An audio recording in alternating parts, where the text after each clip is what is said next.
Good day, everybody. My name is Amina Jumai from the Pharmacy Department, 100 level, Maduka University, and I want to summarize a book called Compound Effect by Darren Hardy.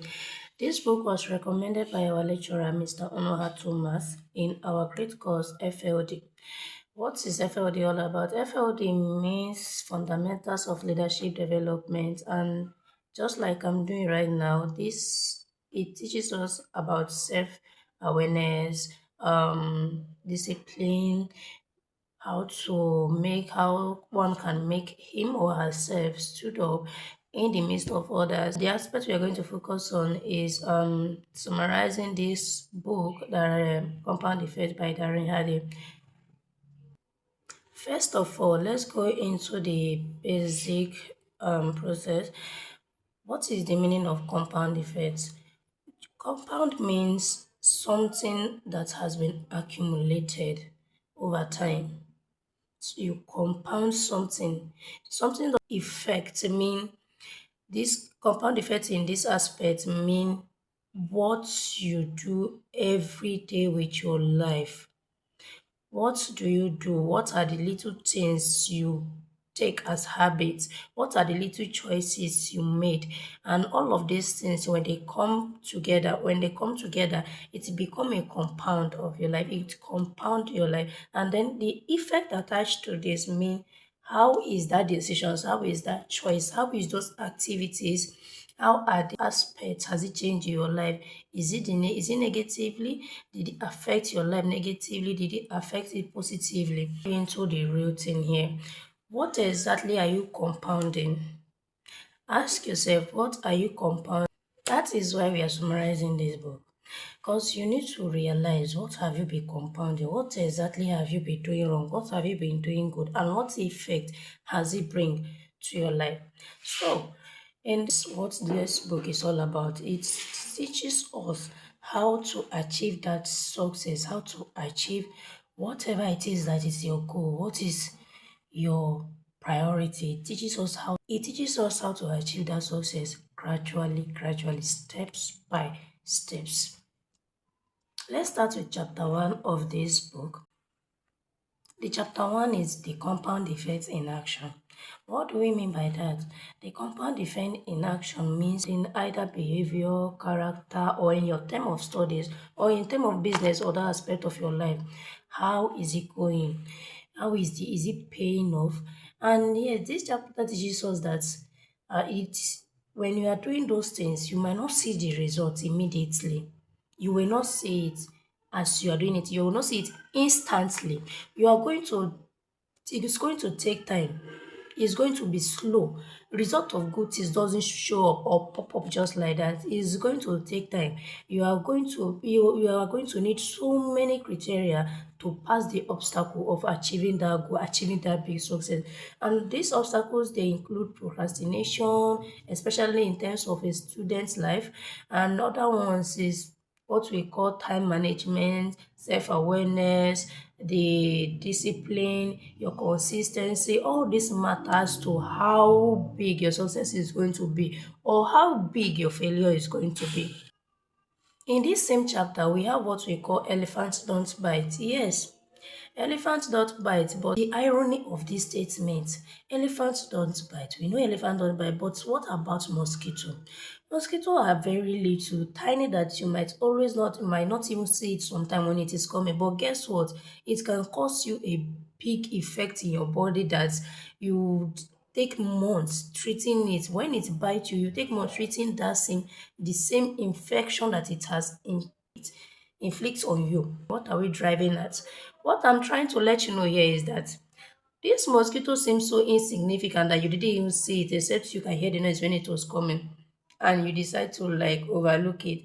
As time goes on, it continued to bite you, and before you knew it, it's compounded an infection in your body so big that all your system was shutting down. You had to go and look for a solution to make your body feel good again.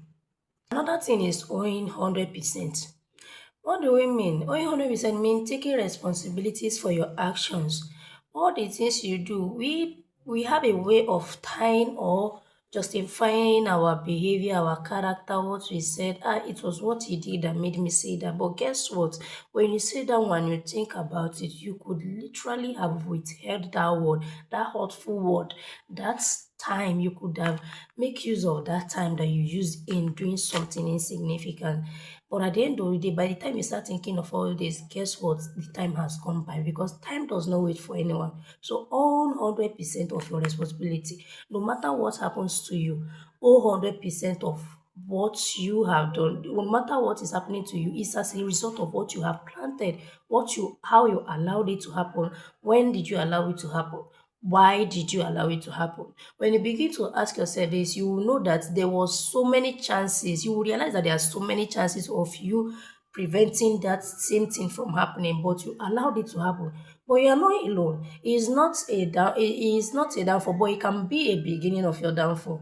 It is not a taboo. It happened because we are humans. It can happen to you, especially in terms of another critical headline on this same chapter is getting lucky. What do you call lucky in your own aspect? Let's take for an example somebody that does not attend a school at all and you just sat down when there's privileged people around you to just say, oh, stand up, you. I have a work in the office, I'll put you on. What exactly do you have to display there? What knowledge are you going to put in there? It will be a stress to the person to apply or hire someone that doesn't have experience on what he is doing. So what do you call lucky in your own side? And in this book, we learned that lucky comes with preparation. How well are you prepared? What are you preparing? Are you always ready for? Are you ready? Are you the type of person that said, yes, in case opportunity come, let me put this down in case the opportunity come? Or are you the type that says, if the opportunity come, I will know how to do it. I will know what to do. Guess what? You are going to have a blue pass.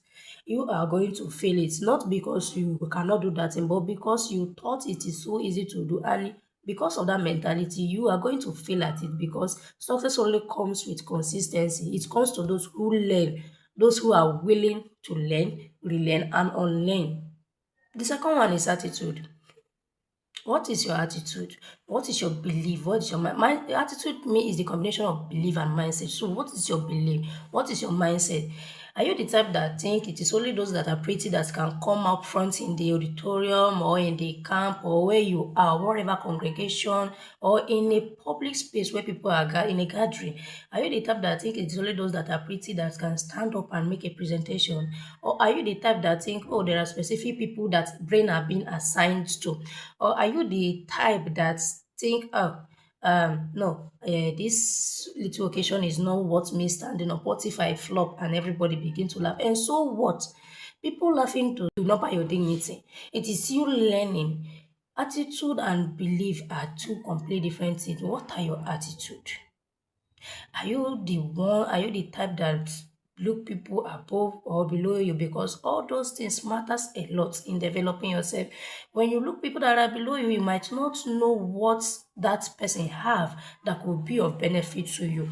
And in doing or in avoiding them or whatever you think you are doing to them, you blew up your chance on getting part of the knowledge that they have acquired for themselves. Is opportunity. And they said opportunity comes but once. Guess what? It can come many times, and if you're not ready, it will pass you by every single time. And when you thought you are finally ready, it might not show up again. Why? Because go back to that adage that I just said, opportunity comes but once. They do not mean that it will come just once and go. It can come anytime, but what if you are not ready that many times? It will go. It will go away as many times as possible as you are not ready. And when you feel like you are finally ready, that might not be the kind of ready that opportunity wanted to meet. So it will not wait for you anymore. It might have been gone when you think you are finally ready. Action. The next one is action. Action is a big aspect or a big partner of opportunity. Opportunity means something good coming your way. But what are your actions when that something good is coming? Did you accept it? Did you have the criteria to accept them? Or did you deny it? Did you make less of it? Did you make less use of it? Did you misuse that opportunity? That is what we call your action. Then all this we have talked about now compounded to luck. That is what we call luck. It's all about preparation, attitude, opportunity, and action. When you combine all of this, when you make good use of all these four criteria that I mentioned, it's going to compound to luck. It's going to beware you yourself how much far you have gone on this or on whatever you are planning or on that particular stage of your life. The next important topic on this matter is habit. I used to apply this to student life. Are you the type that read or the type that plays phone? When I say phone, phone can also be another implement of reading, another implement of reading. It can also be an implement of instruction. So are you the type that read or the type that use the phone for something entirely different, like watching what is not your business, watching what does not have any good impact on your life? Are you the type that manage your time well? Are you the type that schedule your chores, your reading times? Are you the type that schedule how your day will go? Or you are the type that have that enormous delusion thoughts in your head that this is also o'clock, I'm going to do this. You don't have control over your day, but you can make good use of it. You can control it if you plan it well. If you do not plan it, you are not going to have control over it. Because what is going to happen the next moment, you will not know. But if you make a plan, you might not achieve everything, but at least you would achieve something rather than not planning at all. When you don't plan at all, you will tend not to achieve anything that time. What is your habit? Habit comes in so many aspects. Are you the type that doubt yourself? Are you the type that look down on others? What is something that has become your habit? What is that thing, either good or bad? And guess what? Habits are something insidious. Insidious means little. Habit are something that you do every single day that has become so part of you that it becomes an involuntary actions. You cannot do without them again. No, and it will take you another decade. If you had developed the bad aspect of it, it will take you so much time, so much energy, so much of you to get rid of it. So, what habit are you developing? Is it good or is it bad? Ask yourself this question and start developing yourself. If you are already on the good track, nobody is perfect. Develop yourself more. There's never enough of goodness. There's never enough of discipline. There's never enough of consistency. Show up more. Do more on yourself. Invest on yourself. Do something better for yourself that you'll be proud of that you have done. Another one is momentum. What is momentum? Momentum is the energy or drive that give you the will that pushes you to do something for yourself. What is your own momentum? Is it motivation? Are you the type that wants people to compliment what you do? Is that what gives you, is that what fuel your will to do something for yourself? Are you the type that look forward to achieving that particular thing, then it trigger you to do another one again? So what is your drive? What is your momentum? What is your willpower? What is your why power? Because when you have a will, your willpower, when you are so strong, when you are willing to do that thing, but the will not come without a why. Why are you doing that? Your why power is what will give your willpower so much power that the willingness to do that thing is going to increase every little time you think about that reason you want to do it. And that reason you want to do it is what we call your why power. What is your why power? Why do you want to achieve that thing? Do you want to have money because you want to buy a particular dress? Do you want to know book? Do you want to read book because you want to be part of the best student in your school or in your class or in your department? Do you want to be doing good because you want to be regarded to as a good person in your community? What exactly is your goal? Why do you want to do that particular thing that you are doing?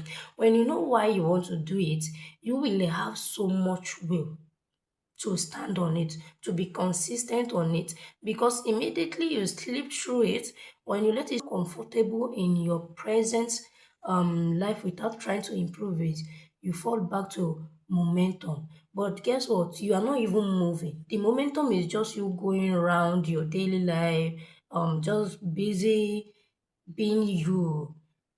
How about you become you become your future, you become what you want. Have a strong willpower, have a strong why, have a strong goal that will drive your momentum. You need to that will push you to achieve that goal. Be hard on it, be consistent on it. Even when things get hard, you need to stand, go back to the reason that your why goal, go back to that your why power about why you wanted to do that thing. It will remind you of your source and your track, how far you have come, and if you back down, how big you are going to lose. Another important criteria is influences. Who are the kind of people you move with? What type of environment do you find yourself? And how is it influencing you? What do you wish for? What type of people do you look up to? Invest in mentorship. Invest in mentorship means person find someone that has that thing you are wishing to have. When you find someone that has the same drive, the same thing that you wish for, that has achieved it, meet those people. Meet that kind of person. Tell him or her what you want. Tell him or her your ideas. What is going to be of good help, because he or she will go is going to direct you on what to do, on what, and help you a lot. It's going to prepare your mind on achieving that thing. And seeing that person with that thing will give you more momentum to do it, because you would want to be like that person. So it is very important to invest in mentorship. Find someone good. Find someone that make good use of their time. If you want to develop yourself, might be just what others have in aspect to give. The next one is acceleration. How fast are you developing yourself, or how slow are you bringing yourself down? What are those little things that have brought you down? What are those things that have hurt your movement? How fast are you going, or how slow are you coming down? Look at how fast you have improved in every aspect of your life, or how slow you have become from what you have been before.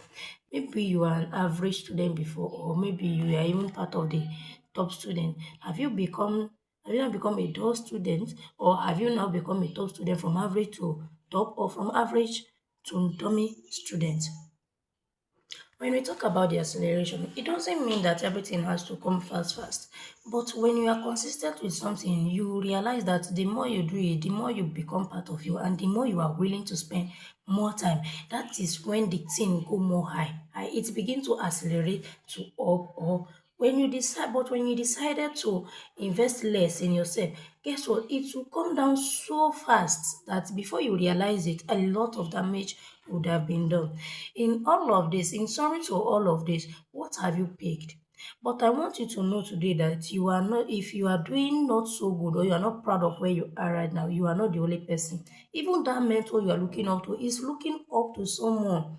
He or she is also lagging in some areas that she wish to improve. Everybody improves every day. The question is, are you willing to improve? Are you willing to do something about what is going on that you don't like in yourself, or in your life, or in every other aspect of your life?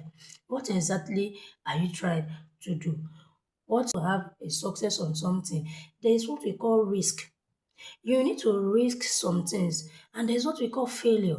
When you risk something, it's either you are going to succeed, or you are going to fail. So failure is a big part of your journey. Risk is a big part of it, and success is the outcome of these two inevitable circumstances. You cannot overcome them. You must risk something, and you are going to fail at something. But it is how resilient you are when you fail at that, and it's what will determine your success of that particular plan. So as a fellow student, I encourage my fellow students too, because I'm also developing myself even by doing this video. I have learned so many things in this book. And if hiring students, there are so many areas of life I also want to grow in. So there are people, just know yourself that yeah, there are people looking up to you, and you too, you're looking up to someone. That is just life for you. But the more you put in yourself, investing in yourself is never a bad idea. You can become better than you already are. You can become more than that person you are looking up to. It is what you do to become that thing that matters most. How strong are you willing to become that thing? What is your why power? Just check all these areas of your life. I wish you luck, and I wish myself luck.